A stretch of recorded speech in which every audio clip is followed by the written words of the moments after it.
Hello everybody, it's Friday night and it is Weekender time once more. And on this week's show, we've a very gang-based episode for you.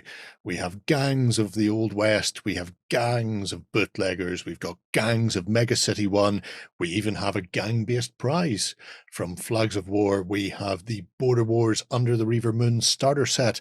So if you want a gang of ne'er-do-wells to take part in border reaving action in the 15th century across the Scottish and English borders, then you just need to be a subscriber to the channel, pop a comment below, and you may be lucky enough to pick up that set with everything you need to get started. Otherwise, sit back and relax because your weekend starts here.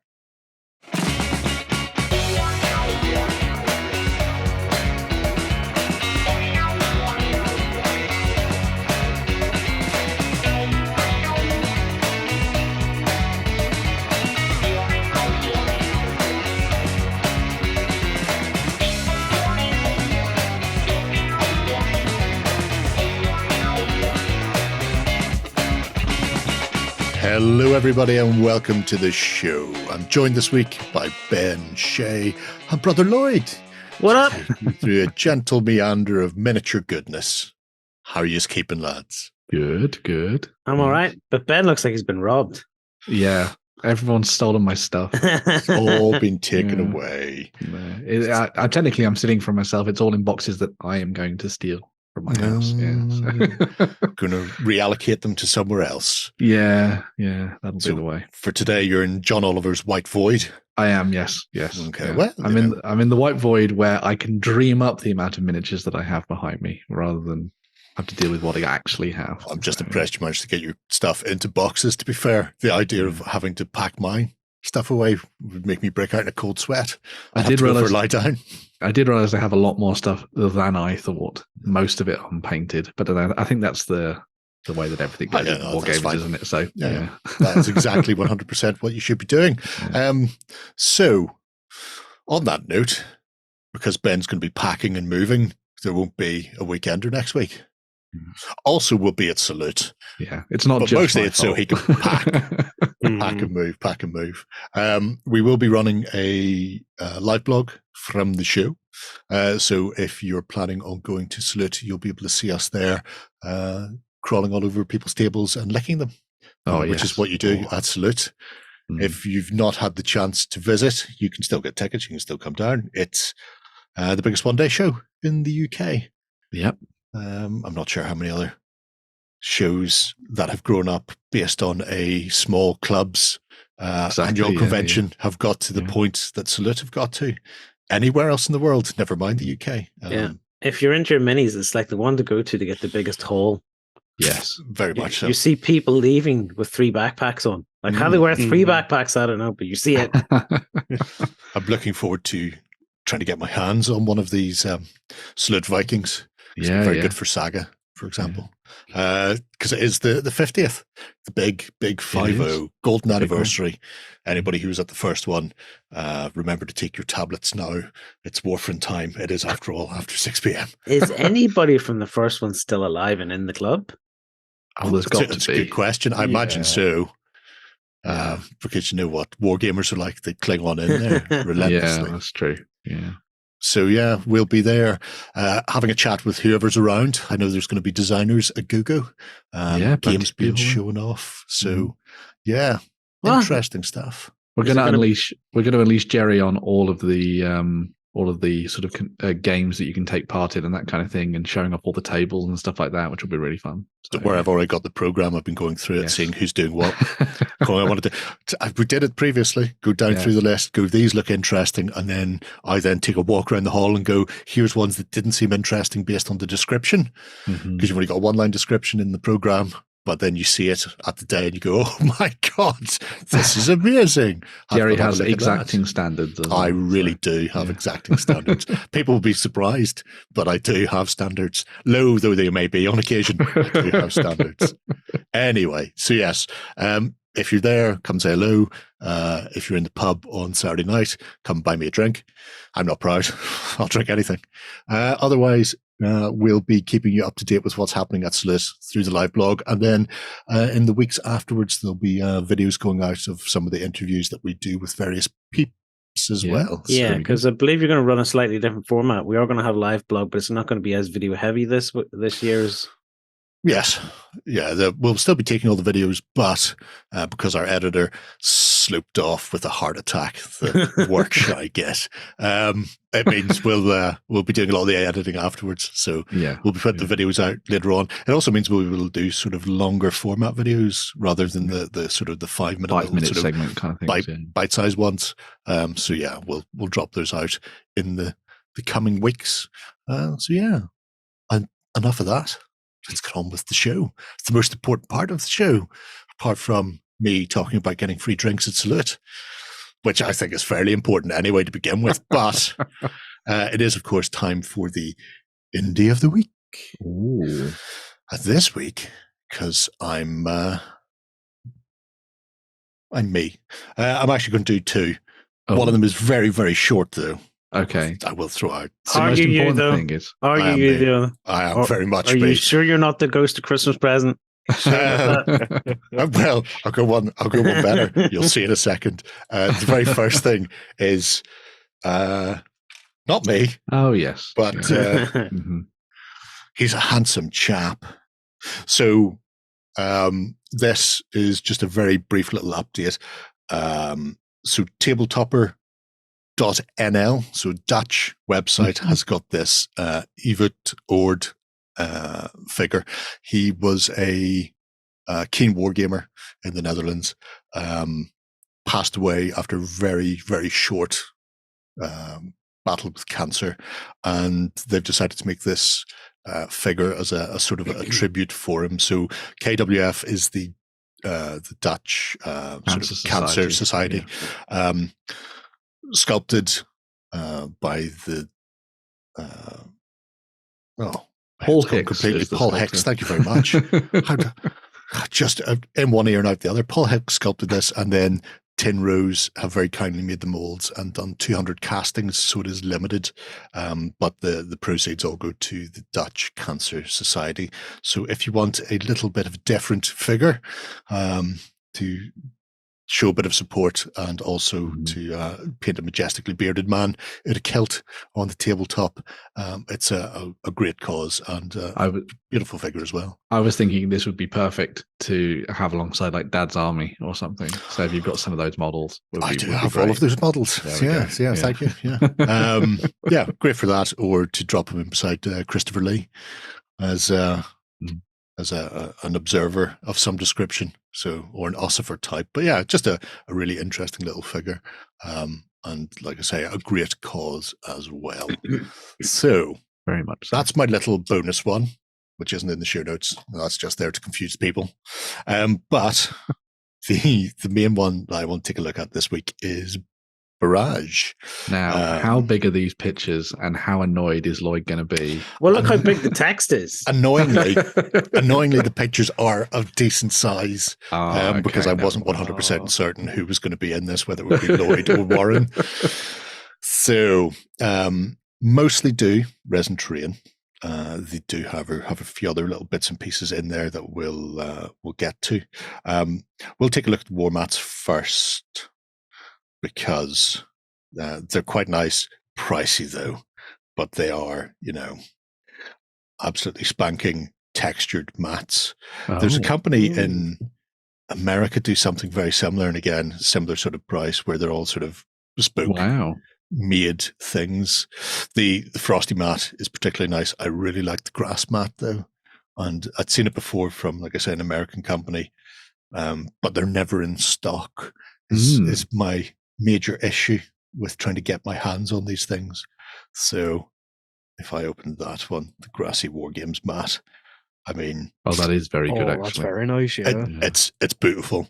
It's one of these things where if you've got the cash and you want to have a really, really nice display mat, I have a green cloth mat, and it's so vividly green. It's I mean, It's Kermit Green. Is it one of the old Games Workshop? It's one of the old Games Workshop Yeah. ones, which are so vibrant that no grass has ever existed in nature. In Is that it like colour. Mountain Dew?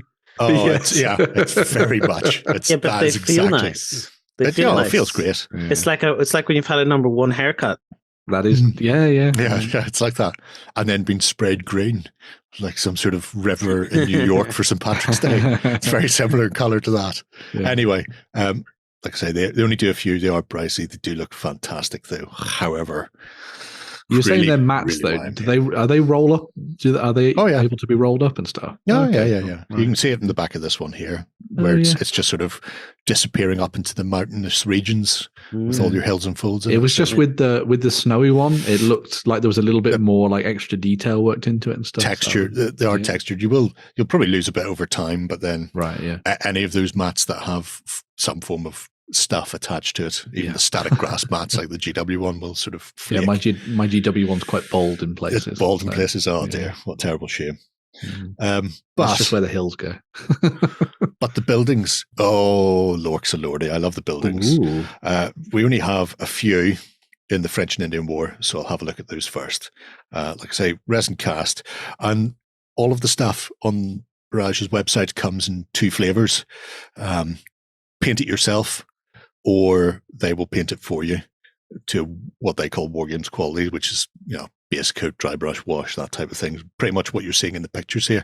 Yeah. So if you don't have the time to get involved in doing the actual painting yourself, and not everybody has the time to get their tabletop done. Time is money, friend, as the Goblin with Warcraft would say. It means you can't get it pre-done for you. However, it's terrain. Let's break out a big house decorating brush, slap that paint on it. Yeah. Every one that you paint yourself allows you to buy an extra building. That's how I look at it. Really fill your tabletop. Yeah. I Can you love just these. look at the comparison between the prices again? Yes, I can if you want. So, unpainted. Yeah. About it's not 2/3 that of the much price. more essentially to get the painted one. Then that's quite good. It depends where you're coming from, I suppose. Where are we? Because some of the very other nice, though. little ones are very cute indeed. Let's have a look at our log church. I don't know what it is about the French Indian War at the moment. I think it's probably because there's a couple of companies have started pushing stuff out for them. Might be attracting me to it. There's some really nice miniatures have come out of late, including Last of the Mohicans-esque miniatures. Oh, is that the stuff from North Star that they've been doing? Yeah. Yeah. Do they have those funky shaped weapons? Yes, they do. The big clubs, the big brutal looking clubs, those ones. Yeah. Yeah. Some of them do. Some of them just have muskets. Hence the name Muskets and Tomahawks. But like I say, the French Indian War stuff is nice. Obviously it would work for American War of Independence as well. And a lot, well, even up to the American Civil War, they like to keep their log buildings. The most of them are still kicking around today with little notes on them going, this hut once hid a man for 15 days while being pursued by badgers or something That's like it. that. America had like the world's biggest log building. It was like a museum. It was ginormous. Was that the one that was made out of what looked to be redwood logs? Yeah. Absolutely ginormous. Yeah, it's ridiculous. There's one for people to start Googling at home whenever they get bored listening to us witter on. But it burnt down. Oh. I think they kind of rebuilt it, but not exactly the same. It's great when you see two kids standing beside it and they're smaller than the trunk of the tree that's been made into the first level of the first course. Anyway, Asian Pacific have some really nice stuff in here for people getting involved in both Vietnam, Korea, and World War One. So you get things like the Japanese fortifications, but then also the various bamboo houses and stuff. And the steel pillbox is so cool. I didn't realize they did those. They did, and they rusted like bejesus. God, there must have been like ovens in there as well. I imagine so. Yeah. It's never a good place to be at the best of time. We don't need to shoot them. We'll just let them slowly cook over. Just leave them inside to broil. You're a terrible man. We all thought that you were the nice one here. Right. Well, you got flamethrowers in the Pacific. Just that's very true. Yeah. Heat 'em Speed up the process a bit. Yeah. Cook them off. But things like this, there's a few companies talking about doing Vietnam-based games at the moment, or Rubicon have been talking for a little while, and I'm 68, and I think Work and Raid has been working on one on and off for a bit as well. So I'm expecting to see a sort of a burgeoning of Vietnam-based games. Things always seem to go in cycles, and all of a sudden every company releases one at the same time, like disaster films in Hollywood. Yes. You wait all year, and then they come along at once. Where was Rambo 4 set? Oh, it would have been much, much later on. I'm trying to remember where it was. It was terrible anyway. Really bad. But you can see there, nice level of detail on the castings as well. Yeah, plenty of space to play around with your miniatures, which is nice. Yeah. So, yeah. And, I did answer a question about some of the buildings that I had, because I was wondering whether or not they were solid resin or if they had hollow interiors and stuff. But it hollow seems like they are hollow. Yeah. So, Yeah, because they're gaming pieces primarily. So nicely good. detailed, but you can still get inside them to cram whole squads of VC in there and wait in ambush for whatever poor suckers come in for Zippo raid. Do a bit of Tropic Thunder as well. You could do Tropic Thunder. You could break out the 7 TV rules. Yes. Oh my god. And play Tropic Thunder. Yeah. Just like a dude playing another dude. But I really love these because it's a unique style that we don't see. Yeah, you much. don't tend to see these, do you? Wattle and daub, standard wood, plastered. We get all of those all the time, but these woven, the palm leaves and stuff. Yeah, Pacific sort of unique buildings. We just don't see them, and they are absolutely. That's really cool. Yeah, absolutely clinker sham. Speaking of clinkers, little boats as well. So your junks and your houseboats do aquatic attacks. I mean, if you're going to be playing, especially if you're playing Vietnam, all down the Brown River, then having a bunch of boats or having a village set up with a load of boats in the docked along or moored, then just burn a PTR boat up. I gotta get 2 of these boats to sail past each other so I can just shout, I love doing Wall Street. Anyway. So yeah, the Asian Pacific buildings as well, absolutely gorgeous. And the biggest by far is European houses. Again, a rake of different bits and pieces, but I'm going to start off with this because I really like this. That is I like cool. that too. So if you want to play in Paris or other bits and pieces like the Defense of Berlin, you've got your metro or underground sort of entrances. Like that. And it's a really simple concept. It's really weird they made the steps actually look like they're going down. Yeah. It's a good piece of kit and adds a bit of obstacle blocking terrain in the middle of your tabletop without it just being another rubbly thing. Or it's a good place for your units to spawn and also be in cover at the same time. That's true. So, rather than just appearing somewhere on the edge of the board. So yeah, or for objective-based games, attempting to get out through the metro or into it. That's your objective. Simple but effective stuff. Very get a bit of Fanta Black on that. Oh yeah. So when you're wargaming, you can look into the void. Must be hollow. I can't see anything down there. Yeah. So anyway, metro aside, you have a variety of buildings from the medieval onwards, which are obviously great for doing things like Saga, for example. We're getting closer to playing a game of Saga online, are we? Yeah. Just checking. Oh, good times.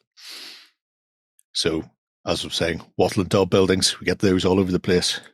Everybody likes a bit of wicker and brick. And away you go. So very nice. The other thing as well that's always nice about this kind of stuff is that because architecture in Europe hasn't necessarily changed over the course of, 100, 200 years or something. You can kind of use it for, well, yeah, actually 1,000, yeah. some of the big things, churches and like, have been places. kicking around for quite some time. Yeah. So, you can use these across a whole host of different periods of warfare, which is kind of cool.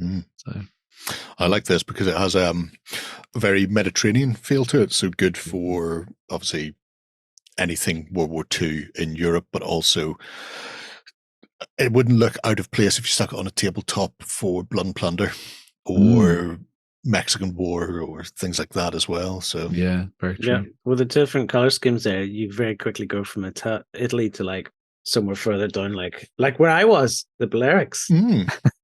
With your slingers. All those holiday snaps of your Balearics. Because in the Balearics, they go with the brown tiles. You think of the red tiles on the roofs, but all the tiles in the Balearics were brown. Depends on the mud you have to hand when it comes to kicking off your clay tiles, I suppose. I suppose so, yeah. Do you have red clay? No. Wow. Well, you can actually get the inside as well. Very cool. Yeah. Which is nice, again, for playing internally. Seems like a place where someone would go for shelter and get immediately stabbed. As is the way. So this is the way. Have a quick look at some of the bits and pieces for your defense line. So some little bunkers or anti-tank nests. Nest. My particular favorite. The butt plug. God, the single person air raid shelter. Or that is correct, Lloyd. Yes. Or the butt plug, yeah. You might need one if you're... You're laughing, but that's the perfect size when you look at the mini. Can't bring them anywhere, can you? Oh, dear.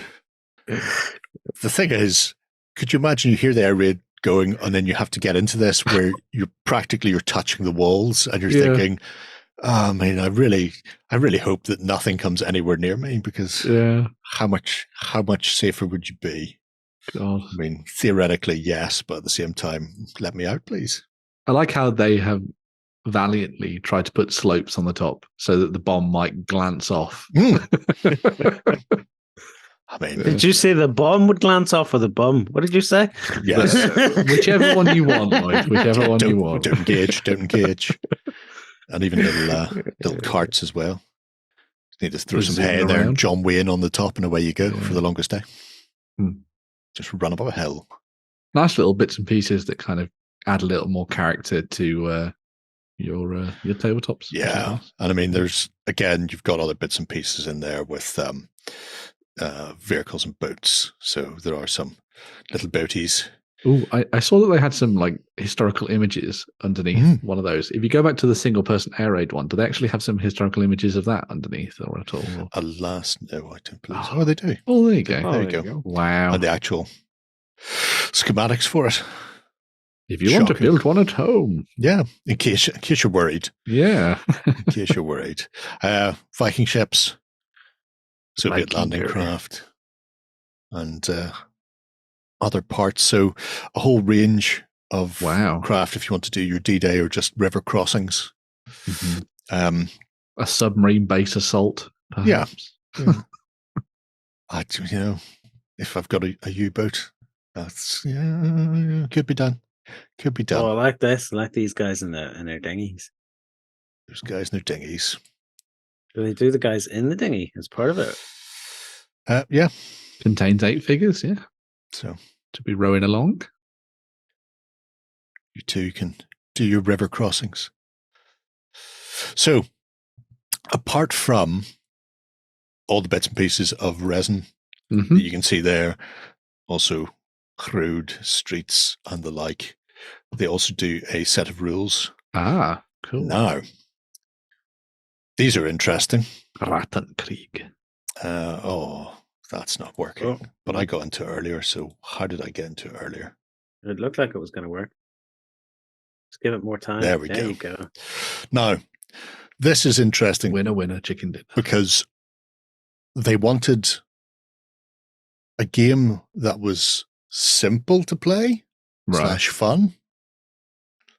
Look at the page count.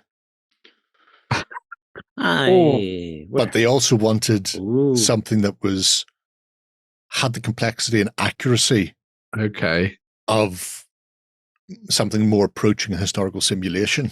And so you get this. Now, obviously, I would prefer this to be in some form of book. Written context, that I can flick through.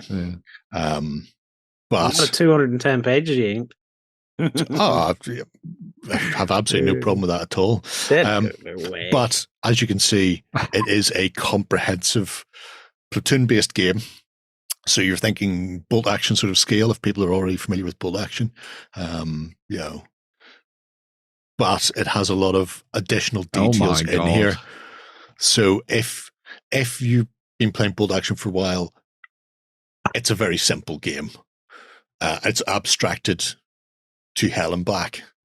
One of the things they looked at was, when you look at historical accuracy, this is for 156 scale gaming, so essentially 28 mil. When you look at weapon ranges, they don't work in bolt action. Everything is compressed. Because everything should be able to hit everything. Everything should be. A pistol might not be able to reach from corner to corner. 28 mil. This it will. So you've got a whole other world of hurt there. If somebody can see you and they've got a gun, you're getting shot. So it's really a case of don't be visible when there's a man with a gun opposite you. I've not had a chance to dive into this completely yet. I've just been sort of starting to have a glance through it. I've no problem with 210 page rulebooks. I've quite a lot of them around me in various scales. That I've never had one for this scale of game.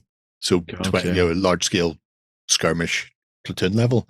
But when we were looking at some of those other bits and pieces, I could see how this could be extrapolated to do Hell in the Pacific or Vietnam, because there are things like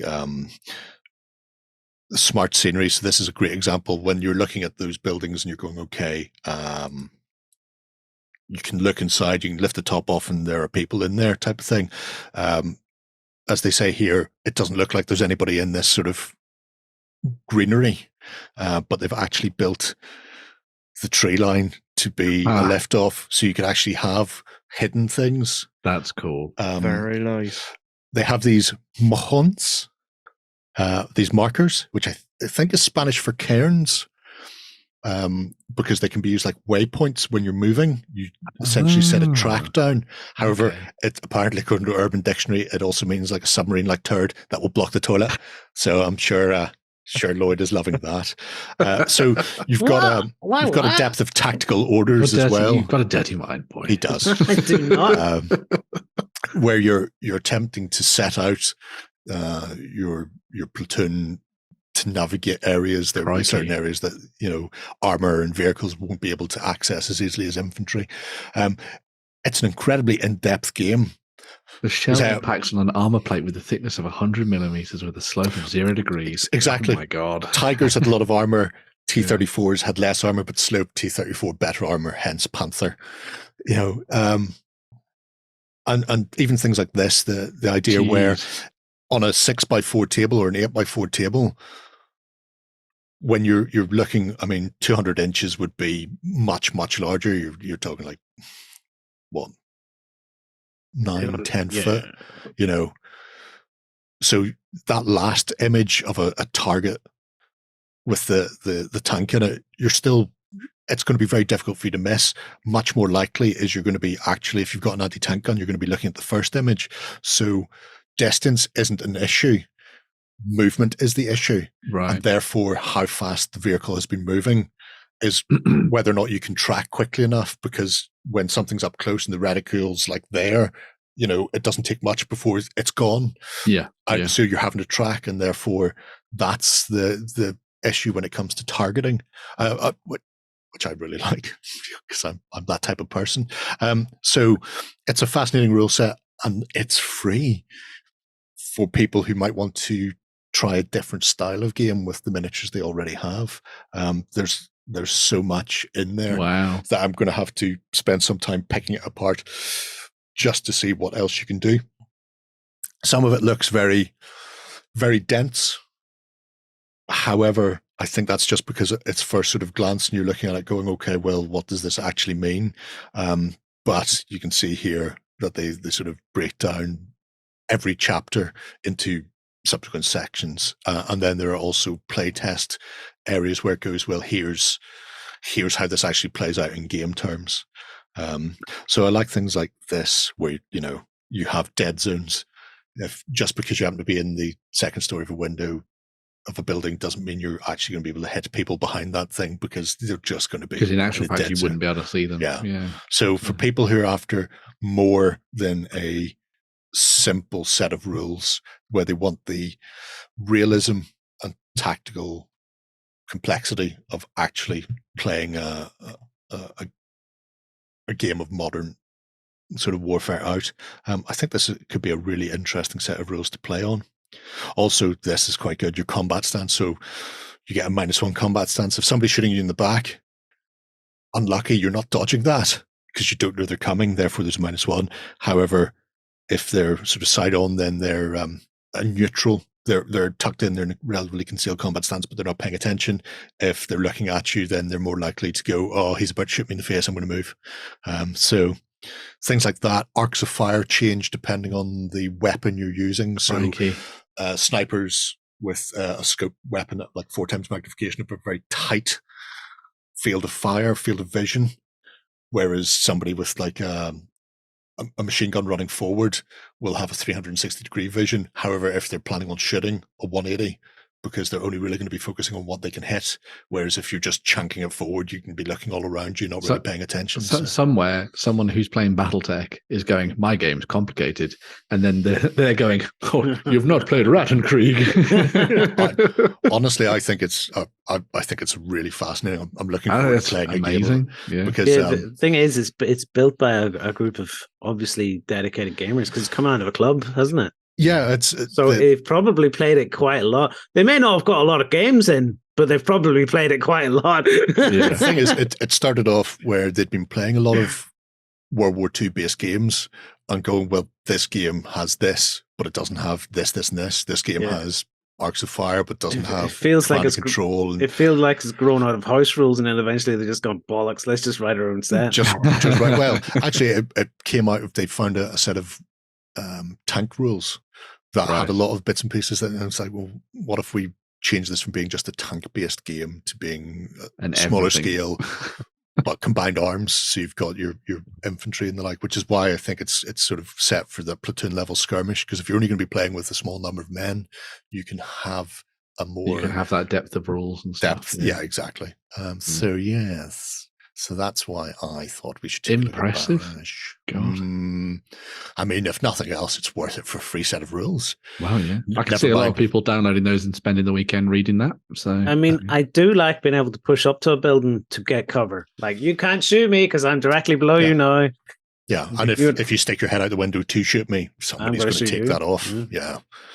So there's a lot to dive into in it. A ton to dive into. If I could get my hands on a printed version, I would be in heaven. As it is, I'll have to do that scrolly thing on a computer. I'm not going to be happy. The thing that I do appreciate is that even though it looks like a textbook, they've put in lots of diagrams and images and all that kind of thing and broken it up nicely, so it's presented in a good way. Have you got online banking, Jerry? I do, and it's very annoying. Why? Because I got a free tablet out of HSBC last week. Because I was mentioning to them, can the banking app be put on a tablet? And they went, yeah, and we'll give you one for free. So I'm just saying, go and scab one for your bank, maybe. You might be able to scab one.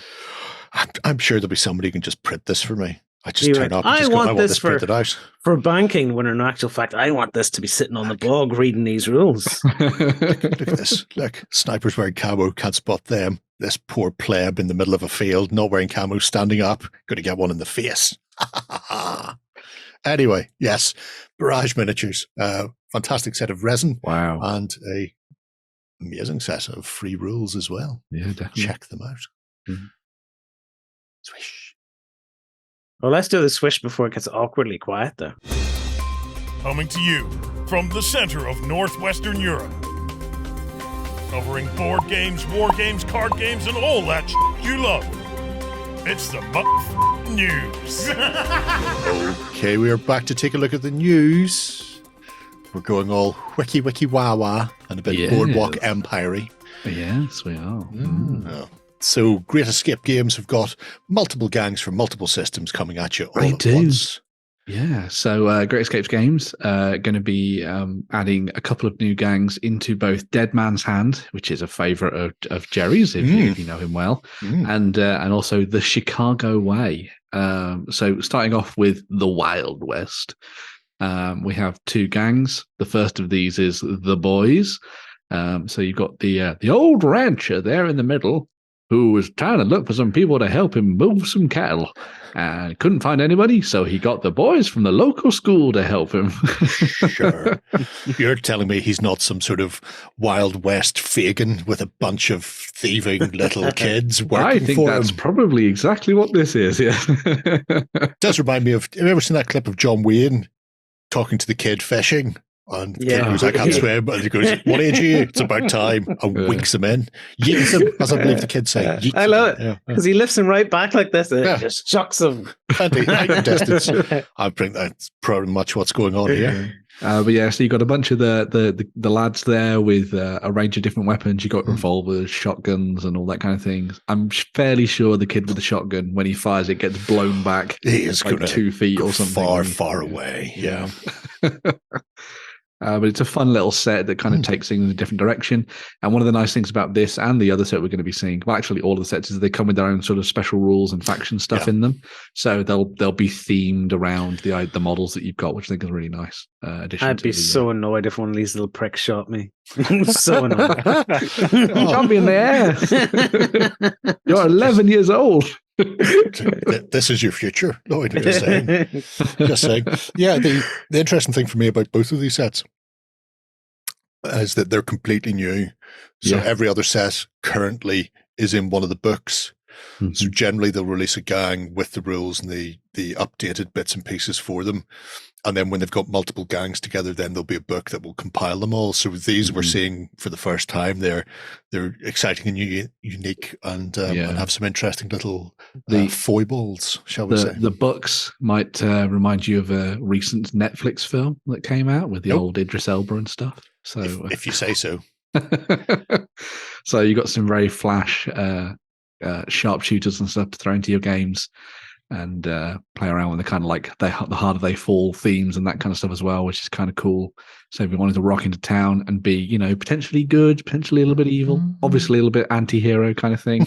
And you've got that option there as well for your Wild West stuff, which is quite nice.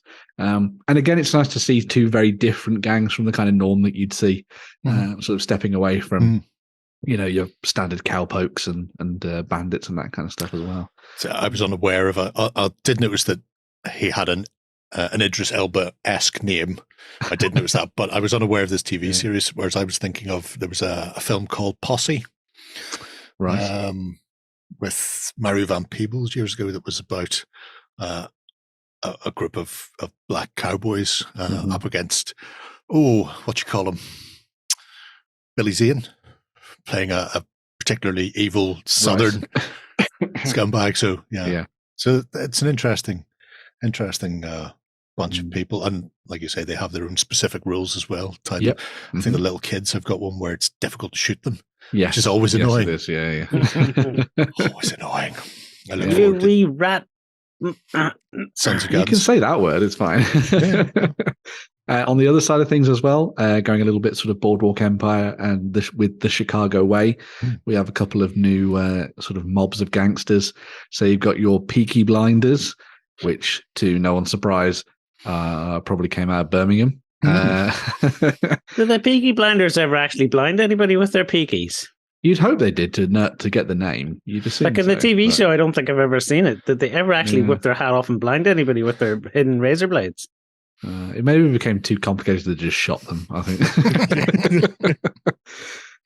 So yeah, they're kind of the theme behind this is that they've headed over the ocean, the pond, and they've arrived in Chicago ready to make a name for themselves and show everybody why Digbeth is best. and why you should respect the people from Small Heath, as they say. But no one's going to know what any of those places are. But there we go. And then there's also we enjoy you talking. This is your neck of the woods we're talking about, is it? Yeah. And then there's also the bootleggers as well. So if you're going to be doing a little bit of running and that kind of thing, then you can sort of throw these folks into the mix. They've kind of stepped out of the kind of fringes of society, and they're ready to stake a claim on Chicago itself and take control of the streets. The thing that I particularly liked about these models is that they kind of give you like this really interesting, especially from seeing these preview versions of the painted models, is you get this kind of this challenge. You must now learn how to paint pinstripe suits. Oh, geez. Very Flash. Yeah, and the way is paint pens. Just use those. 100%. Yeah. But I'd love to see some people sort of have a crack at that themselves and see what you do with them. And these come with special rules as well. So you'll have very Peaky Blinder themed stuff for the Birmingham lads and that kind of stuff as well, which is really nice. So yeah, some cool stuff there. It's interesting set of gangs. I'm interested in getting into Chicago way. I know one of the guys at our local club, Tony, plays it and keeps talking about playing it. Yeah, a couple of people played it around my neck of the woods as well. Guess we could put on a play of Chicago, couldn't we? Yeah, we could. Yeah. Are you going to be wearing the fishnets and doing the Catherine Zeta-Jones bits? No, yeah. Oh, always. It's only what he does. My belly's not pretty, but my ass is amazing. Well, there's a vision that's Lloyd's special rule for Chicago Way. Yeah. Right. Well, I'm not quite as keen on playing Chicago Way anymore. his dazzling Lloyd shot. Oh, the Lloyd shot. Yeah. If you're behind him, you get a -1 to hit him. Yeah, which counteracts the minus or the +1 you would normally get because he's unaware situationally for being shot from the back of the head. Right, okay. Anyway, not the only Wild West we're looking at this week. No.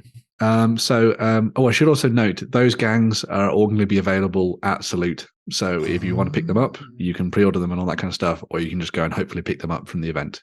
Awesome stuff. Next weekend. Another game that is actually going to be available next weekend at Salute is also Too Fat Lardies' new Wild West game, which is called What a Cowboy. So if you're interested in diving in and playing around with another one of their fun rule sets, then you can do.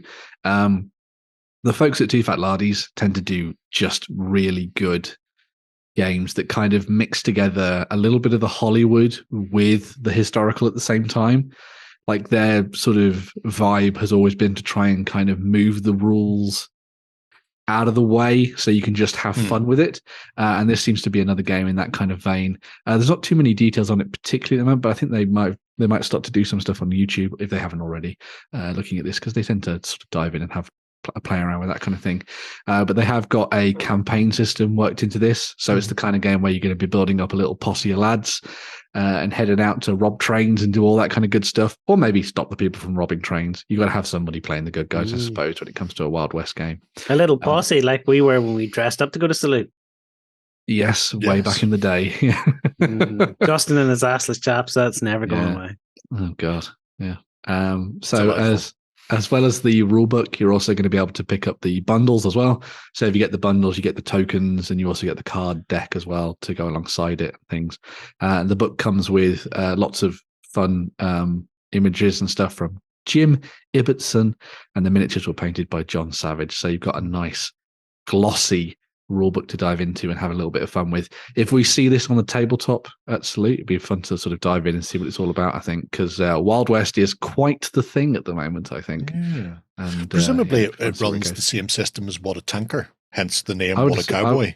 I would assume so, that they use a kind of shared DNA, but we'll see. So that'd be interesting how they take that sort of structure and change it from being, a handful of tanks aside to being multiple tiny men running around going pew pew pew into the air. I'm always a fan of their kind of tongue-in-cheek game design and the titles they have for their games and stuff. Very cool.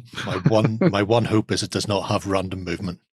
Oh God, I don't like that now. I hate random movement. If I have to roll to move, I will simply just do the average. I would never get near the average. Just go 1, 1, 1, 1. Oh, and then I'm routed 18 inches away. It's like, there's all my turns have been completely undone in one bad round of combat. Awkward. But it has to be random movement. they're all pissed in the West. Oh, yeah, that's true.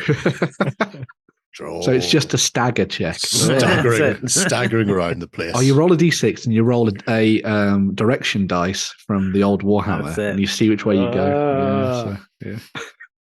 That's why all of Lloyd's people keep falling into rivers and stuff. That makes sense. Anyway, right.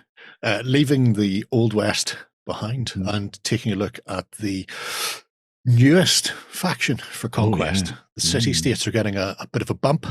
Yeah, so a whole host of new stuff coming out for the city-states, which is their kind of ancient Greek-themed army with its own classic Parabellum twist on it, as people will have known by now. They've done Romans, they've done Vikings, and now Greeks are the focus, as would make sense for a company based out of Greece. But there you go. Yeah. So you got a couple of new hero models stepping into the mix. So they've got the Dorialites there, which are your kind of sort of, I guess you'd say sort of like low-ranking style officers kind of thing, sort of fighting away with their spears and stuff at the ready, looking exceptionally cool as always. There's just something amazing about the aesthetic of hoplites and kind of Greek soldiers. And so I think taking that to the next level and giving it like a fantasy spin is just amazing. And I love all the kind of work that's gone into the design of this faction in particular. I was kind of won over by things like a lot of the new Dweghom stuff, some of the Nords. I think the city-states, especially in the scheme that you guys came up with for these, which is kind of a bit Spartan. It looks amazing. Spartan meets Stormtrooper. Yeah. Oh, it's lovely. Yeah. I quite like the check it out. I quite like the owl as well. Yes. Touch of Athena in there, which is kind of cool. You've also got. It'd be kind of cool if you could throw the owl off the shield so it could fly off and do its snooping and then come back. Yeah. Yes. Yes. You do that. Little mechanical owl. We've all seen the little mechanical owl. It's all Titan-esque. You've also got. But if it came out of his shield, that'd be cool because it'd be like Soundwave ejecting tapes. Yes, it would. Okay, Grandad. As well as the Dorialites, you've also got the Lycagos as well. So again, these are kind of like your sort of lower level style heroes, but these are the kind of warriors that hang around with the kind of upper echelons of city-states military orders and that kind of thing. And so they'll be able to filter down the orders to the rest of your troops and that kind of stuff.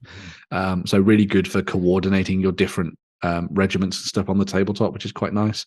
Again, going with that sort of mythological thing with the Gorgon emblem on the shield, which I think is just amazing. I like the idea that like maybe he was able to kill one of them in order to sort of secure that and get that shield or something as a kind of like an honorable prize or something for his efforts and things. But you'd have to paint the inside of that shield all shiny then. You do. So you've got to have a mirror. Yeah. So yeah.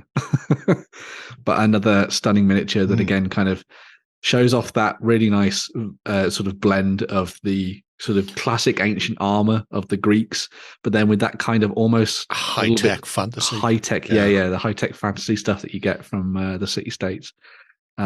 Shockingly, I was talking to Konstantinos about that very thing in the Parabellum Spotlight yesterday. So it's all interlinked. Everything. It's all wheels within wheels. You then got two new sets of sort of elite troops for you to drop into your armies. So this is a dual kit, so it makes both of them. So you've got the Thorakites and the Agema, which you can use in your games. So swap out spears from your phalanx and instead throw in sword-armed fellows, but still rocking those big round shields that everybody loves. So one, obviously, the big things about running around in a phalanx is that it's pretty hard to maneuver and fighting sort of rough terrain and that kind of thing. So you want people with swords and shields at the ready to kind of fill in the gaps and sort of fight over rough terrain and that kind of stuff. And that's where these come into the deal.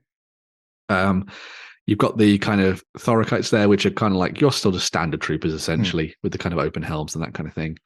And then you've got the Agema, who are your kind of elite troops that serve as like bodyguards and stuff for some of the higher ups within city-states society. Love that kind of like immortal vibe to the helmet. Full-face helm, which is just amazing. And again, just looking absolutely stunning. if you were somebody who was kind of like on the fence for faction, I would recommend looking at the city states in particular, because it's the shiniest and newest thing. Yeah. So of course it's going to be the most beautiful. It's also, and like I said at the time, I'm positive that they've only come out as like the 6th faction because they wanted to make sure that they'd got all the manufacturing processes ironed out before they started doing Greeks. Otherwise, if you'd done the Greeks first and ruined them, they'd be just really annoyed. But nobody cares about 100 Kingdoms. Nobody cares about Northern Europe. So again, an amazing collection of new miniatures there that'll kind of build up what you've already got for your city states armies. You've kind of got the basics of everything that came out with the first wave, and now it's starting to move towards a little bit more of the elite stuff for the city states there as well. That's not all though for Conquest, because there's also new 100 Kingdoms stuff as well. They get a new order of knights charging into battle. Ashen. The Order of the Ashen Dawn. So if you're looking to charge forth on your chargers, then you have these options to do so. They are a very dour sort of knightly order that are that deal with kind of like the monsters and all sorts of things that live out there in the wilds of the world of Conquest and Ea. Yes, that I was trying to remember it was Ea. Yes, something wanted me to say Panathor, but that's only because I've been looking at Kings of War stuff recently. That was why. So makes sense. But they also like look after the darkest treasures and all that kind of stuff that have been claimed from the enemy. And as you can see, I think what's really nice about these is that they're all very individual. So they have that kind of chivalric feel to them, where they're all from sort of different houses and families and that kind of thing that have worked together, as part of this order. Especially when you look at their face masks and stuff, I think they're wonderful. And they almost reliquary like dress up a dead member of the faction in gold and stick it on the top of the standard, and they shall look Uncle's after still us. with us. Yeah. It's how you get the Saints to keep you going. Yeah, but it's nice to see more of the 100 Kingdoms chapters actually coming out as well, because they've talked about some of them in the background. They've talked about some of them in the lore, as hinted at what sort of things they get up to and who's in charge of what. And up until now, it's just been a case of the household cavalry or the Crimson Tower, I think, have been the first unit that actually got a specific set. So it's nice to see another set coming out, because they're always going, there's these guys over here and maybe they're a bit they're a little bit away, but you don't want to meet them in a dark alley. They're terrible. So I like seeing them what their conceptualized versions are, especially when you see things like that. It should also be noted that while obviously these are great regiments to drop into Last Argument of Kings, all of these can be used in First Blood. So if you want to get a taste for the game and you want to like dive into that world, First Blood's a really good way to do that and play the skirmish game. In particular, those Order of the Ashen Dawn Knights, they can be taken individually as officers in First Blood. So you can actually have like one of the Order of the Ashen Dawn leading your sort of like band of sort of miscreants or something, sort of rampaging around the kingdoms, trying to hunt down dark treasures and that kind of stuff. So yeah, very cool. Sweet. If you're interested in finding out more about Conquest as well, or getting involved, if you're thinking about playing it, the Living World is currently running a new event. So the Living World is over on the Parabellum website. If you sign up, they've got a big map, and then every week or couple of weeks there'll be something happening on it, and it's the storyline advances and people get to vote. So they'll give you like a bit of a fluff text about somebody and they're doing something, and then at the end it might be, do you want this guy to invade Nords, or do you want this guy to make peace? And I like that. They tally it up and they progress the storyline that way. But every so often they do a big event, and the big event is called the Awakening, where the Old Dominion, something is going on a little bit creepy. So if you're interested in shaping the actual world and where the story goes, because they have an idea of the overarching story, the players actually get to define exactly how these things turn out and the direction that the writers take the story forward. That's awesome. So if you're interested in that and playing with some undead Romans, then you can get involved in the Awakening at the moment. That'll be running for the next few weeks. Also, if you turn to events that Parabellum are at, You can also get yourself a blood red chicken to use in your games as a weird monster. So, why would you not want to learn more about exactly what I said there? So, that's very true. Sounds appealing. I'm hoping they're at UKGE, to be fair. I'm hoping that they haven't disappeared by the time we arrive. Because I know they've got 2 tournaments on at UKGE this year. Mm-hmm. So you're going to turn up and go, show us your chicken. It's a little mound of skulls with a flappy red chicken on top of it. It's going absolutely buck mad. It's great. Yeah. It's like the little red hen wanting to make bread, but to do so it has to grind down the skulls of its enemies. There you go. That's how that works. Anyway, right. Leaving fantasy behind and into the far, far future of Megacity 1. So, we've got a whole bunch of new pre-orders came up for Judge Dredd from the folks at Warlord Games. As they've kind of been focusing on the idea of like block war and stuff, as we looked at last time we talked about them on the Weekender, this is kind of here to kind of build on that, I see anyway. So you've got a whole bunch of new city def stuff. So these are kind of like your city defense forces. So it's people who want to play at being badasses, but probably in reality aren't really that good at being badasses. So you get the likes of the city def specialists here, carrying around their big guns. You've got a medic in the background there as well, and sort of like I like to call him like a pencil pusher as well on the left there. So the fat lieutenant, the fat lieutenant, yeah, who's definitely never fired a gun in his life. Yeah, but, so a really cool set there. You've also got the slightly more serious individuals as part of the city death. So you've got the Jaeger squad there as well. So if you're looking to kind of infiltrate one of the blocks and take out the head honcho, who's maybe in charge of some of the warring gangs, then these are the guys that you want to send in as well. You know, chomping down on cigars, looking badass in their big black bodysuits and that kind of thing. They might also be a bunch of arseholes, to be honest, as well. Probably. Almost undoubtedly. It is, after all, 2000 AD and Judge Dredd, so everyone are arseholes. The only question is whether or not they can get through the front wave of fatties who are just there to soak up all the ammunition. Yeah. If you potentially want to play on the other side of the coin, if you want to play as the gangs defending their blocks and stuff, then you've also got this set of block gang champions and heavies as well. So as you can see, a bunch of specialist weapons there. You've got rocket launchers and machine guns. You've also got that big bruiser in the center with just essentially a big club with a bit of chain wrapped around it, which I think does massive mutton chops. Yeah. And then if you want to sneak around stabbing everyone in the knees, you've also got that little lady. Yeah. Got the little lady on the right there. I'm 102, you know. And when you turn your back, it just shivs you. Take over my block, will you?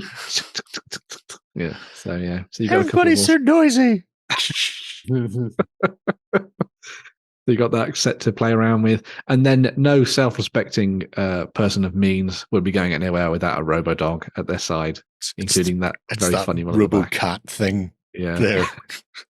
that seems to be doing a beaker. Yes. So you got Robo. Did you become their photographer as well, Jerry? I've been doing it for years. It's good. It's good times. It's all about motion, a sense of motion, blur. See, Ben knows where it's at. Yeah. So this is their Robo Dogs. So you could use these for a range. You could use them as companions for your gangs, or you could use them alongside the City Death Forces if you wanted to as well. Drop them into the mix with those. There's also some slightly bigger kits that have come out at the same time. So if you definitely want to deafen and or chase everybody out of the local area, then you have the access to a sonic cannon emplacement, which I think will probably do the very job. Low frequency. Embrace everybody brown just noise. foul themselves. Yes, brown noise all the way, or just Justin Bieber songs. Oh well, yeah. Either which is what they come to deserve when they're kicking off in a block war. Yeah.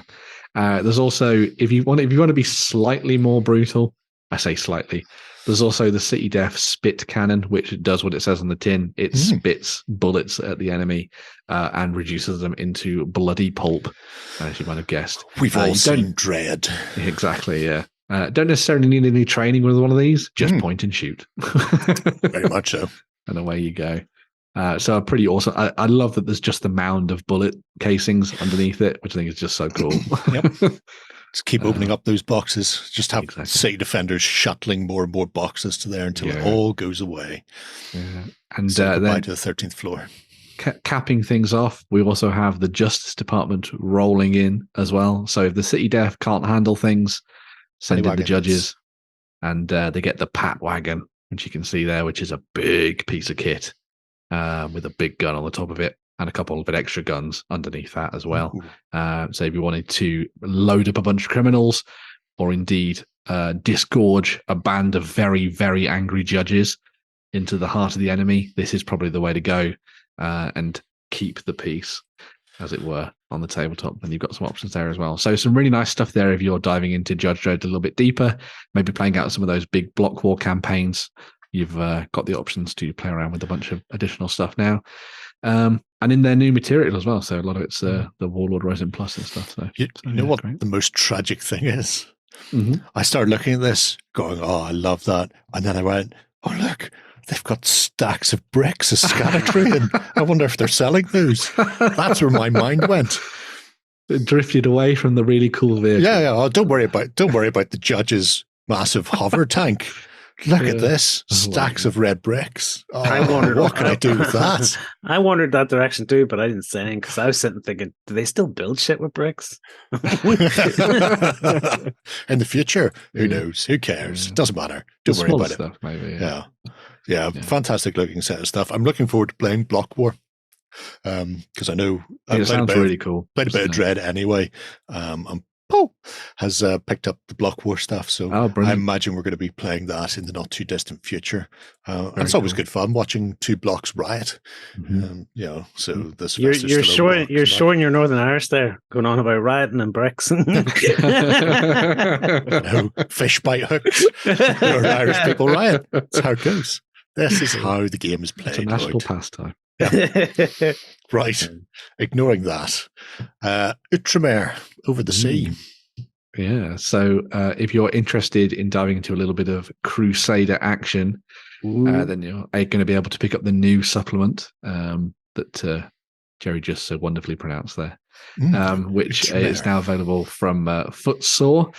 And also the folks at Warhost as well. So they've put together the new supplement that allows you to take your games of the Barons' War away from the fertile green of England and Europe and across the world to the Middle East, where the Holy Orders and the military orders and the Templars and everyone else in between will be going up against the Islamic forces under the guidance of their mighty warlords and stuff. Fighting for control of the Holy Lands. So a lot of people will remember that this came to Kickstarter not too long ago, and now it is fully available at retail with an absolutely metric ton of miniatures. Oh, those Templars are very cool. Although boo Templars. Sorry, Templar. Templars are great. Yeah. I'm all about the Hospitallers, man. Hospitallers all the way. There's also, they've basically covered every single element of the sort of the war for the Holy Land that you could want, really, with your Islamic forces led by your commanders, as you can see there, spearmen and stuff fighting alongside them, all of your knightly orders, as Jerry was looking at there as well, and you've got your pilgrims as well to protect on the road. So you wanted to throw them into the mix, you can do. A real cavalcade of options for those people who want to dive in and have some fun with the Barons' War, but in a very different setting, really. So. Well, I mean, obviously you could just use it as the generic Crusades of that period, but then there was the Barons' Crusade that came off from the Barons' War. So some of the people that you can already buy for the Barons' War then went on a crusade, so you can use those miniatures alongside these. With the Holy Orders. If they're not faring too well in old Warwickshire, send them across the sea. Like they can get a Turkopole as well. Yeah. A type of fighting that was so good that the West just went, you know what, everybody needs to be doing this. Let's bring that back to Europe with us. It's worth having a look through their web store link that I've got there as well, Jerry, because there is just there's more stuff. There's too much to show. I assume you've already been on this web store then, Lloyd? I did have a peruse about it because I was liking this on Facebook as well. Yeah.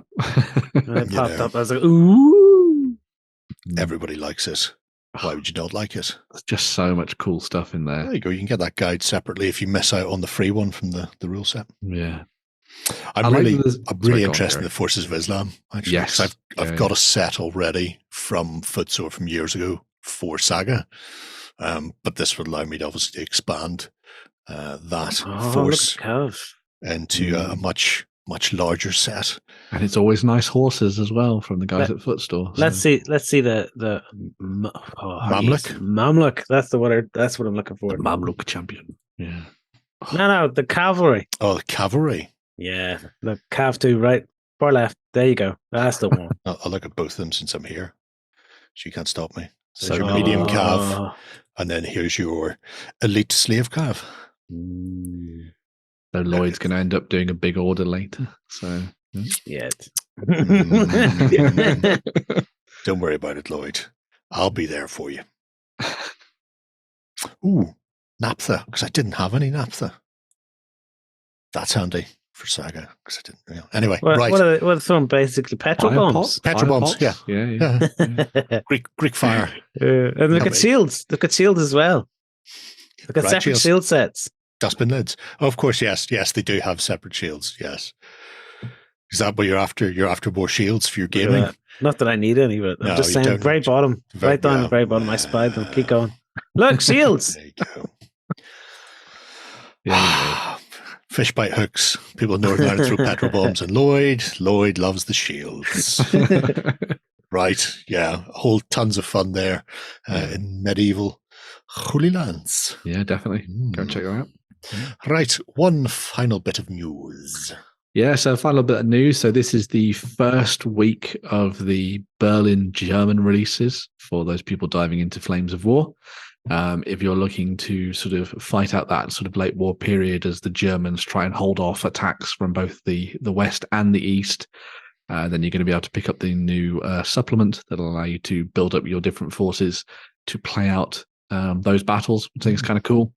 Alongside the new book, there's also going to be the sort of new starter force for the Germans.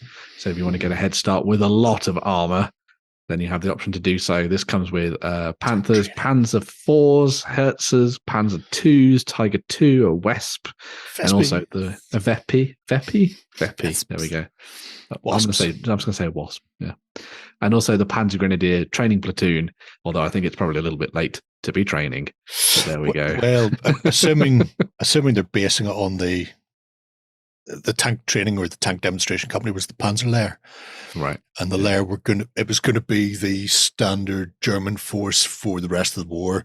And so they were the best kitted out. All the infantry had half tracks, all that. It was very, here's how this is going to work. Yeah. And then they did a couple of battalions or a couple of regiments, and then got absolutely steamrollered at D-Day.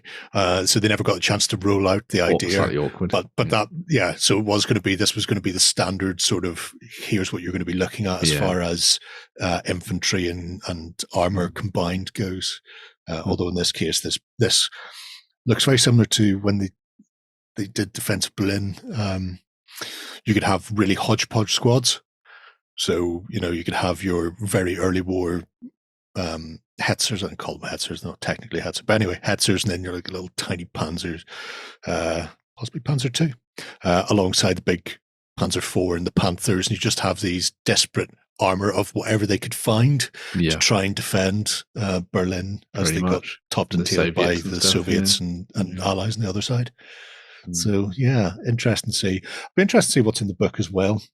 I had the third edition book, and I liked the weirdness that you would see where you'd have these, Waffenträger, but then you'd also have the sort of the remnants of SS regiments sort of hanging on for dear life at the zoo and that sort of thing. So you had these really distinctive, unique force lists. I think so. I was looking through it. It's got options for building the Panzer Battle Group, the Clausewitz Panzer Tank Company, the Clausewitz Stug Assault Gun Company, and the Clausewitz Panzer Sturm Company, and a whole bunch of other stuff as well in there as well. In terms of, there's a heavy tank training company, the tank training company that we just saw, the Berlin Fallschirmjäger Company, and also the Berlin Battle Group in there. And then there's also expanded night fighting rules in addition to a couple of missions, and which explains why the infrared vampire system is on top of that half track at the back. Yeah, So it should also be noted around. that the starter force comes with a rule book in there as well, and all the stuff you need to get started. So if you're kind of interested in Flames of War, but you've not really tried it before, you can pick up one of these starter forces and then just buy, for example, that Berlin book. Mhm. And then, well, you don't need to, but then you'd have everything you need to play because you've got all the unit cards and everything that Unit come cards, with it at the same they'll all time. be in there. And away you go. And all of this available over on store.ontabletop.com. Swing. Buy I'm gonna merch. have to have a look at Yeah. that myself because that might Yeah. be a nice box for my train layout. There you go. Perfect. Yeah. It should also be noted that there's a couple of additional card packs coming out as well. So if you're looking to theme your forces narratively, then you'll be able to pick up the new command card set. So this is the kind of way for you to kind of give character and narrative to your force. You can turn sort of unnamed officers into actual characters from the period and actual real people from the period, not characters, and a whole bunch of other stuff as well. So if you want to tightly theme things, you can. And then the unit card set obviously comes with all of the unit cards that you're going to need for everything that's coming out for Berlin German as well. So yeah, very cool. Can I have clean ones that they haven't driven over? No, you have to have dirty ones. Dirty ones. Because it's late war, so it has to be dirty. So Everything's dirty. I remember there was a list where there was a squad of Tiger Ones that was built or reconstructed, shall we say, from various knocked out tigers. So it was like a budget price unit of tigers that you can have for your late war list. So, when you normally can't field 5 of them, you can field 5 of these because it's got the turret of one stuck onto the hull of another from, and they were just sort of cobbled together and then pushed out the door. And they break down every 5 minutes. Every 5 minutes. They're absolutely rubbish. But it's great to put them on the table and watch your opponent go, how are you affording those? Yeah, because you get to call yourself the Tiger King. Oh, my God. Carol Baskin. Badger King's not amused. No, he's not. Right now. No, I am not. That's enough of the news. We shall be right back in just one moment to finish off the show.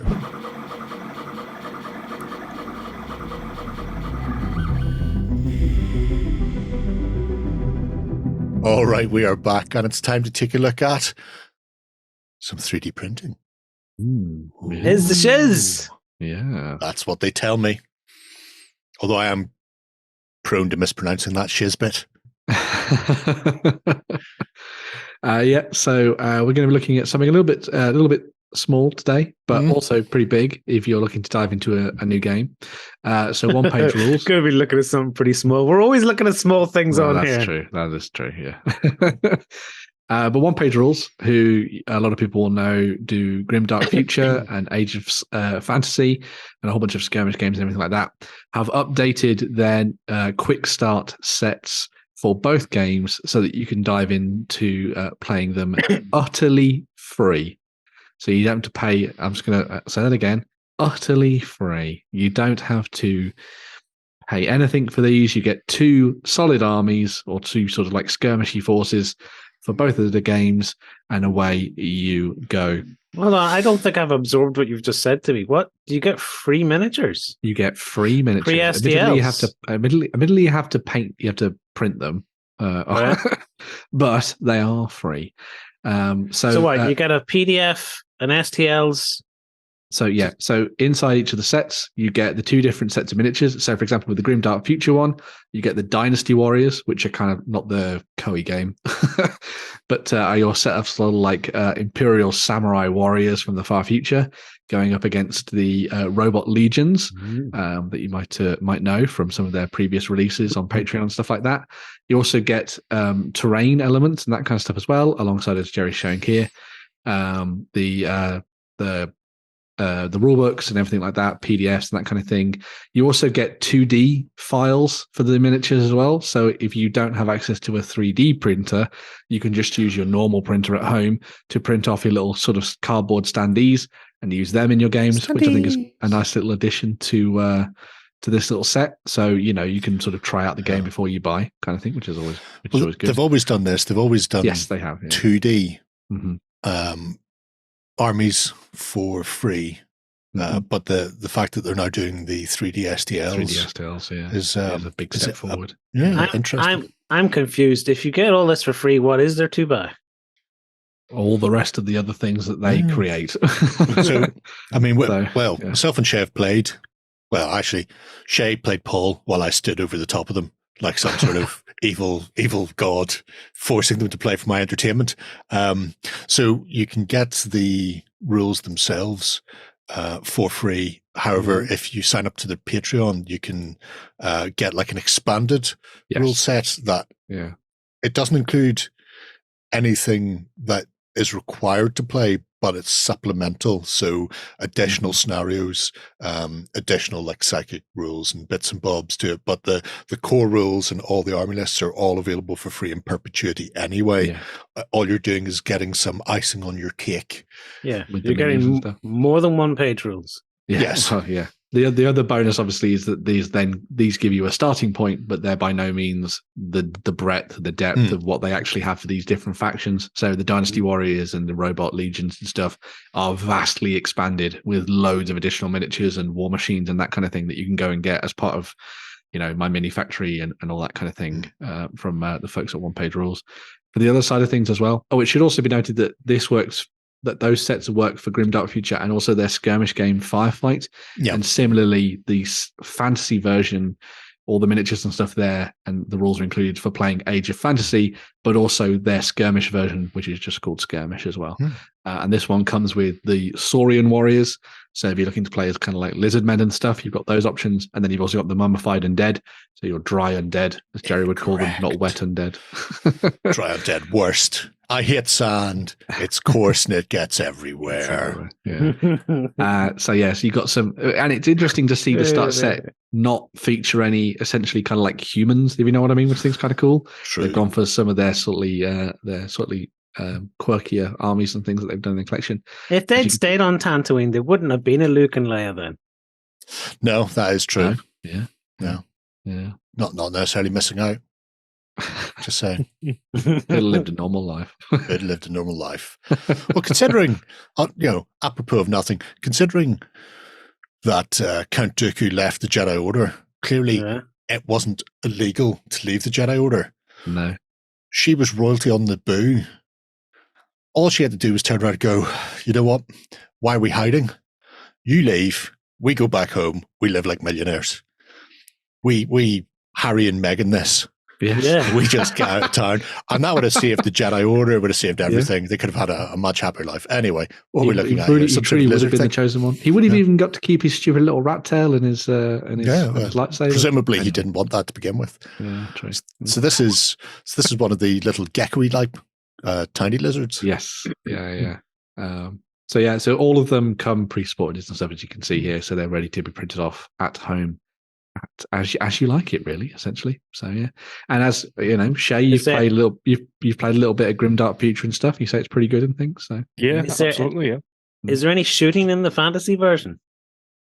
Well, yes, there are bows and things like that as well. Yeah. Bows and blowpipes and slings. Is there any sort of gun of any sort in the fantasy version? There can be guns, yes. I think their rat men have them and stuff, Well, rat men get sniper rifles and muskets and stuff. Jazils and the like, and the humans can have black powder weapons, so you can have your pistols and your musketry if you want that. Why? What are you thinking? What? I'm just thinking about my recruit, because when I look at them, I think, the recruit guns are very they're almost musket looking. Yeah. They kind of look at it and go, you know what, you could just be a fantasy army. That is true, yeah. If I don't put anything too technological into it. Yeah, exactly. So I'm just looking for something to map them onto. It's a brave new world. They could be those sort of big Arabian jazils, with all the intricate brasswork, metal etching on the sides of them, set up a mountain taking pot shots at pod racers as they go flying past. Sorry, mixing with streams again. Yeah, those two sets, utterly free. No reason not to go and have a look at it, read the rules, download all the miniatures and stuff. Maybe get some scissors out and start playing around with the 2D miniatures, or if you've got a 3D printer, set that up to run over the weekend. Have some fun. If you already have any science fiction or fantasy army. Yeah. And I think most of us think it would be tricky for you to find something you own that you can't use in either of those games. Yeah. So can we look at the sci-fi minis just before we move on? Can we? I might be able to. It requires me to download them. Let me see if I can download one. What would you like to see as far as the sci-fi minis go then? One of the robot-y looking things. One of the robot-y looking Why things. is it to make everything so complicated? Because I want to see one. We've seen a lizard man, but once you've seen one lizard man, you've seen all lizard men, no? He's like one of those kids with their music, television, and their drugs. So I need to find a Robot Legion. I need to download a Robot Legion thing. Pressure. Do it fast. While Jerry's doing that, I was going to say, have you had a look at the fantasy version as well, Shay, at all? I have, yeah. Me and my mates were doing D&D armies for one of our campaigns, and we were using that rule set as doing it on the tabletop. Yeah. So we were. It's basically the same as the sci-fi one, but we definitely. What the feck is a D&D army? Well, because we did Curse of Strahd as a campaign, and we were like, we could make our characters and build an army around them for the tabletop. If you know what I mean. Yeah. So we had one of our guys who was a vampire, so he's going to build a vampire army with ghouls and zombies and stuff. That one, stuff like that. We really use OnePageRules fantasy. Cool. Yeah. We thought it was a really good idea. There's one of the Robot Legion. There you go. Robot-y. Yeah. It's like General Grievous had a baby with Illuminator Xeris from the Necrons. There we go. So he's not supported though. Presumably the files in there are supported or unsupported. I have no idea about 3D printing, so I just clicked on things and hit download, folks. So, I assume there's probably an option to get all OnePageRules stuff comes either they come with both. All right, okay. There you go. Well done, Shane. See, this is why someone who actually knows what this is to keep us on the straight and narrow. Yeah. It's called 3D printing, isn't it? That's not going to cost £11 to print. I don't know. No, it's going to cost $11.24 to print. That's way off. That'll cost you maybe £1. Would it even? It says there that it's $11.24, so somebody's lying to me. Either the 3D printing industry is lying to me, or Shay's lying to me. This is why I don't 3D print things. Shay is pure as pure as the driven snow. You can't lie. So. Like the cloak. It's very Grievous looking, actually. Now you've put that in my head, I can't unsee it. I think because then that means you could do like a terracotta style, like paint or like a sandstone style job on the armor and stuff, rather than it being kind of metal with that. Sandstone-y. I see where you're going there. Yeah. So they're almost like ancient constructs from like an alien time back during a fantasy world or something. I'm really annoyed. That Solo failed his film. Wow. Because I wanted to see where Darth Maul was going to go. Like, it teased him right at the end, and then we never seen him again. Have you not seen? No, he hasn't. No, I don't watch Clone Wars now. And you've not seen Rebels or anything like that? No, I just wanted to see him in another movie. Oh, okay. I know he gets bloody spider legs and all that jazz. You wanted Ray Park just to get another acting job. Yeah. Through the guy bone. Yeah. Well, if the story of how Han Solo got his stuff wasn't going to be a big success, I don't know what is. How do you get his name? How do you get his clothes? How do you get his gun? How do you get his ship? How do you get his co-pilot? Jesus wept. Anyway, right, enough 3D printing.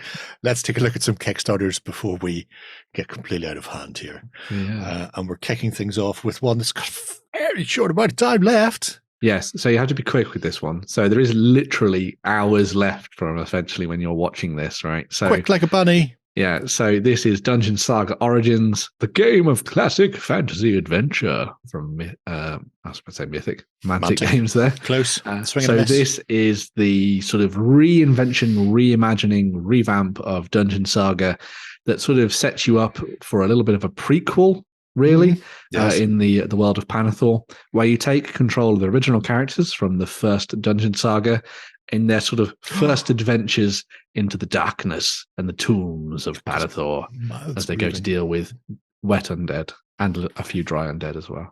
So, mostly wet. Mostly wet. So this is them essentially Mantic taking the themes of Dungeon Saga and just making it a lot better than it was the first time around. Not that there was anything inherently wrong with the first version of the game. But this kind of like comes back at it and kind of polishes the edges, as it were. Yeah. Takes it forward. Some interesting things for this, for people at home following along. First off, miniatures are all one piece, which is the same as the original. However, they've gone on to round bases specifically for casting. But there is still arcs. This came up in Star Saga.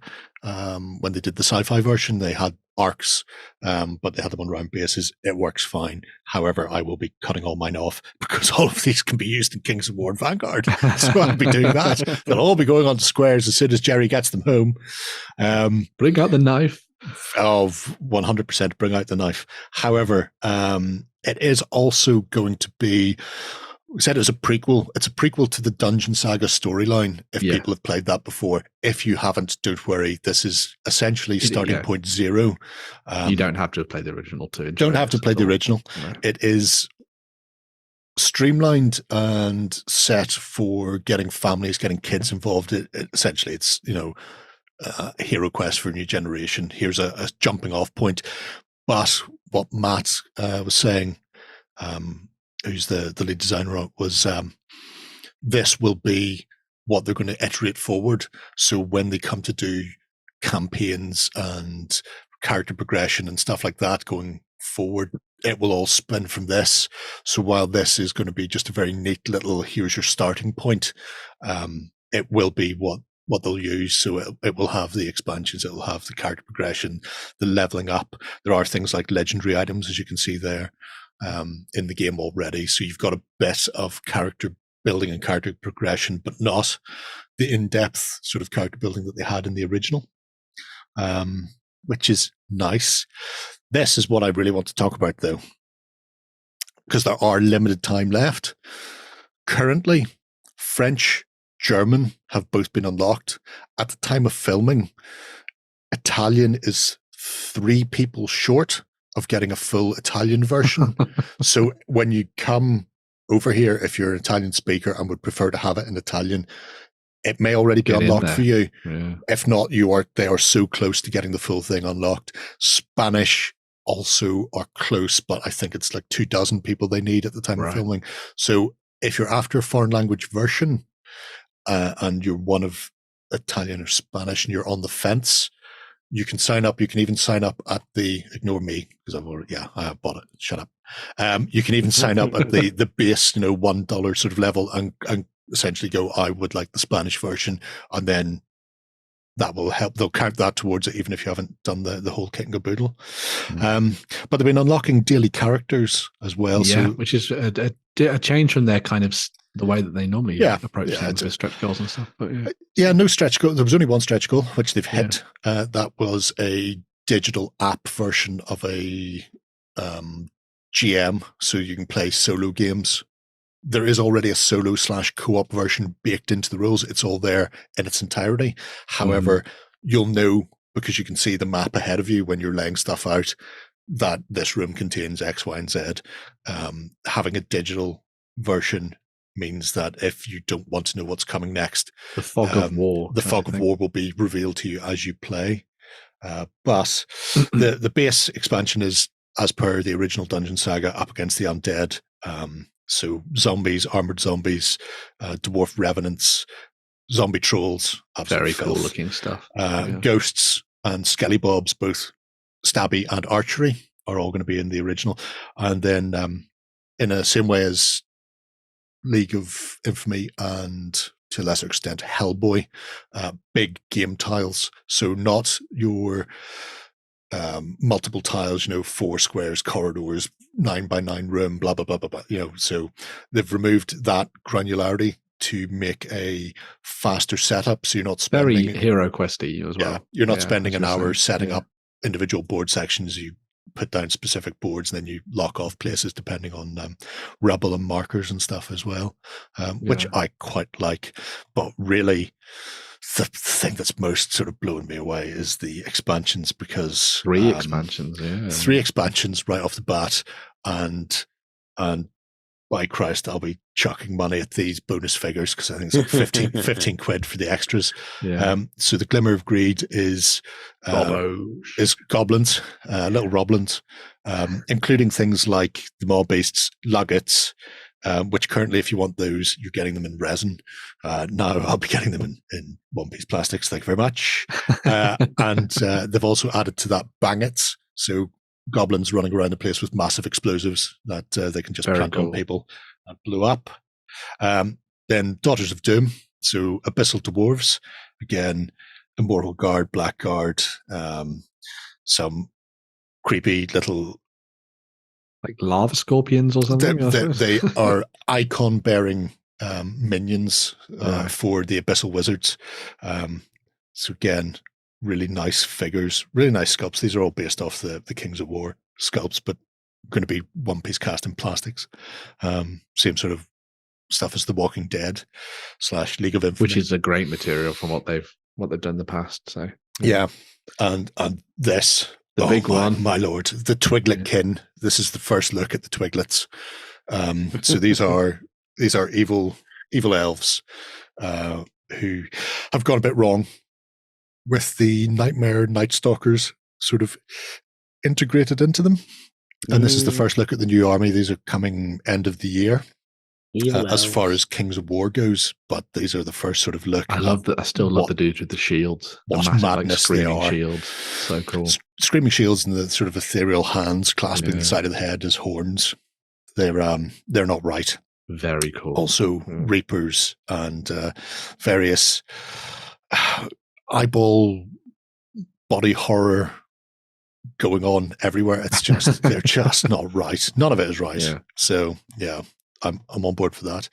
If you have a load of Mantic stuff already, that as far as previous Dungeon Saga or the train crates, you can pick up just the regular game without all the extra. Because if you've already got the 3D train, they're just doing a cut price version where you can just pick up the game with cardboard components, and then you can supply your own 3D train, so it'll save you a bit of cash as well. The other thing that's really good about this as well, and it's something that you should point out, is there are elements of this that are Kickstarter exclusive, but the actual core game will go to retail. So you are still going to be able to see Dungeon Saga being supported in the coming years and that kind of thing as well. And when they say Kickstarter exclusive, I mean, there's one. So Melissa, the Halfling Rogue, is, but some of the other characters and other models that are being added on aren't Kickstarter exclusive. So it's not like you're going to be going, well, I'm going to miss half of the game if I don't get it at retail. Yeah, so it's not like a massive FOMO thing or anything. So it's also one of the reasons why they've been pushing the foreign language translations. So that'll be a big one for down the line with a massive tash. Where's his bear? That's what I want to know. Doesn't need a bear. You go to League of Infamy, get the dwarf who turns into a bear. There's the Bangets. Great. Classic. Having those. Anyway, if you fancy a bit of fantasy dungeon crawling, if you don't already have one, or if you're looking for a way to get into sort of gaming with kids or non-gaming family, there's Justin the Monk. Then Dungeon Saga Origins is a good way to go. You can also download the rulebook, or Blackjack Legacy played a Let's Play of it as well, so you can see how the game plays with Ronnie and friends getting ahead of themselves. And it's a relatively simple system, which means that you're not having to worry too much about slowing the game down when you're playing with younger players. So you can just get in there and start kicking and taking names. And obviously you've then got the added levels on top of that, where your plans around the table obviously mean a lot. So whether or not somebody's going to go first or going to search an area, and if you search an area in the wrong place and you summon a wandering monster, then all of a sudden your wizard gets pasted over a wall, and then they have to hose them off, which is terrible. But importantly, unlike old Hero Quest and new Hero Quest, actually, you don't have to roll to move. You can just move. Yeah, it's fine. No random you're movement. Okay, you're safe. Yeah, none of that. Do any of these releases ever bleed over into Kings of War? Oh yeah. So, like, stuff that's in this box, you'll have to buy the box together, or will there be separates at any point? They're selling, you can buy some that you can buy just miniature packs separately. So I imagine some Kings of War players will just put the £1 or $1, whatever the base pledge is, and then chuck 15 quid per pack to get extra. Also, they tend to do they've done dungeon exploration packs in the past using some of the old stuff from the likes of the previous Dungeon Saga and stuff. So I would imagine they'll do the same thing. Yeah. But like I say, the sculpts are the same. and they match size-wise. So we may see those coming across. Currently, they're replacing things that had come out previously in PVC, which meant that you got one model multiple times in units. So they're getting away from that. So we may see these come across to replace those. Well, time will tell. There's a whole bunch of new Night Stalkers on the way. Oh, I've spent so much on pre-orders. It's not funny. Anyway, right. Yeah, Dungeon Saga Origins, hours to go, a day or so to go. Get in quick. And like I say, if you're a foreign language wanterer, that's the word, isn't it? If you want something, you're a wanterer, then definitely jump in and pledge for that. If you're watching right now on a Friday evening, then you have plenty of time. If you're watching on a Saturday morning, you should probably get a move on, but you'll still have some time. You can have your breakfast, then pledge. We're very good in that respect. Right. Our final Kickstarter, and one with a few days more left to go. Yeah, a few more. Yeah. Is a Vikings Saga miniatures. Yes. Yeah. From Sally Forth. So this is from Sally. Oh, look, Jerry's pledged for this as well. Have we mentioned shut up? So this is from the folks at Sally Forth, which is Chris Abbey, who's done loads of really cool stuff in the past. I love their Robin Hood range, which is actually also available as part of this Kickstarter, which is kind of cool. But this is them offering up a new set of Viking warriors that could be used in your historical games, your fantasy games, and pretty much everything in between, really. As long as you like Vikings, I guess. One of the cool things about this particular campaign, though, is that from the offset, you kind of think that they're going to be just offering up STL files for you to download and print. But they have 3 different options for you to choose from when it comes to picking up these miniatures. You can get them as STL files, so you'll just be able to get them as digital files that you'll print off at home. You can also get them in plastic and, as Jerry has pledged for there, metal as well. So if you want to get your hands on proper, nice, hefty miniatures, you have the option to do so. And everything that's available from, the digital side of things is available in the other sort of materials as well, which I think is a really nice way of doing things. So essentially they've gone, how do you want to buy Vikings? What? Sorry, Why did you drag me? You put me in this episode on purpose, didn't you? I did, yeah. So you can look at Crusaders and Vikings. Yeah. Why would we not? The interesting thing for me is the plastic is CO cast, and I've heard very good things about how Sally Forth have done their CO cast miniatures, because I know there's a bit of dialing in required based on the sculpts and molds. I really want the CO cast ones, but I can't not get the metal ones because it's me. The metal ones do look lovely. What's the mold line removal like then for the CO cast? Well, this is one of the things where you get a mold line on CO cast. You can't generally file them. Trimming them off with a very sharp scalpel or buffing them off with like wire wool or sandpaper works. But in some cases, it can burr up quite badly depending on the mixture they've used for the plastic. Which is why I kind of want to see the CO cast and the metal side by side. Maybe I might see if you can pledge for a second pack of the things. They have like a breakdown of how the plastic gets come out, because most of them are one piece, apart from a couple where they've had to separate arms and things like that. But I think I'm with you. I think I'd just go that little extra and go with the metal. CO cast plastic is a super glue then to put it together. Yeah. Yeah, it's not styrene based. Yeah, so you don't get that nice mold, or you don't get that nice join with the welded join. Yeah. No, I have to fill a little bit. But well, it's not so much that; it's the strength of actually melting the bond, putting it together, rather than. But then at the same time, if you glue something badly and super glue, you can stick it in the freezer and break it apart again. But you can see there that the pieces are limited and the joints are hidden at things like which is good, dividing lines of sleeves and the like. And I got some sockets for extra strength too. Yeah. The thing that I really like about this stuff is that I see all of these as like being really awesome characters to lead particular units or something, or war bands in your games. But also I see this as being a really nice set of miniatures for playing out some of those smaller scale games where you maybe only have a handful of figures. So you want to have a bunch of very different looking Vikings. in different styles and outfits and with weapons and different things like that. So if you're looking praying at that he won't get killed. So if you're playing the likes of things like Blood Eagle or Viking Age, which is the free game and stuff like that, or Ragnarok, which is something more Raven's Feast and Raven's Feast and that kind of stuff as well. Yeah, dive in and play around with these and use them as kind of like your entire warband essentially. I think it's really cool. So yeah, and especially if you're paying. I mean, Jerry, you had the early bird there, but I don't imagine the actual metal one is much more than that, to be honest. What, 40 quid.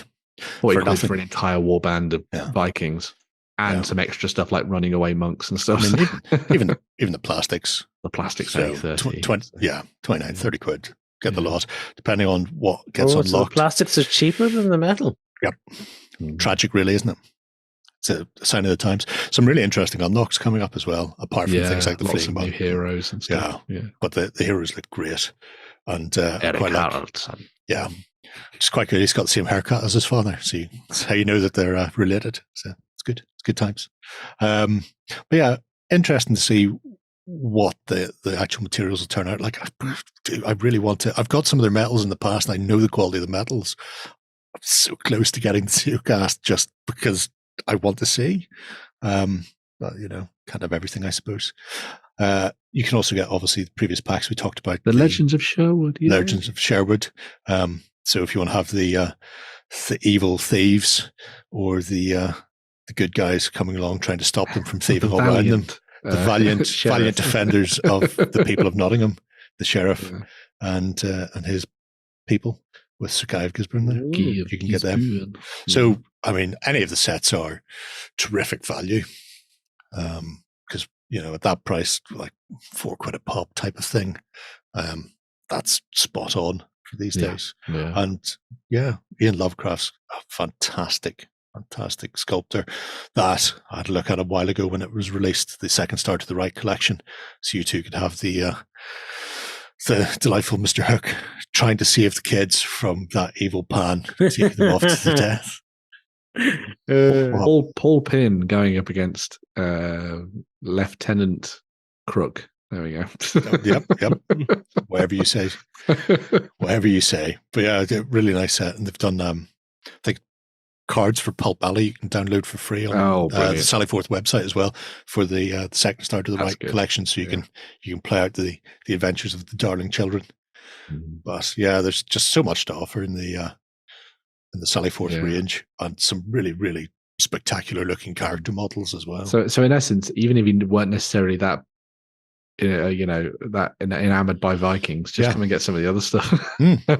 Although I will have to say, if you're not enamored by Vikings, why not? Who are you? Yeah. Who are you? Why are you watching this show? How do you have to run? Well, we'll come after you. Zombie horde. Zombie, look.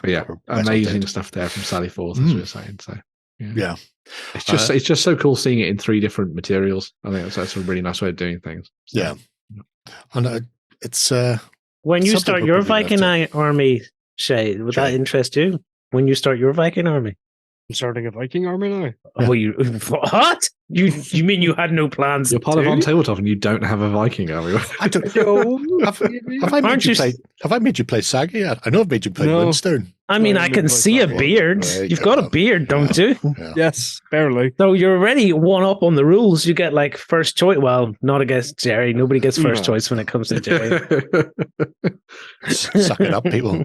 That's how that one goes. Right, there are 2 weeks left on that Kickstarter. Already funded. You just need to throw in some more so I get some of those unlocks in mine. That's how that one goes. Unlock things for me. Right, my work here is done.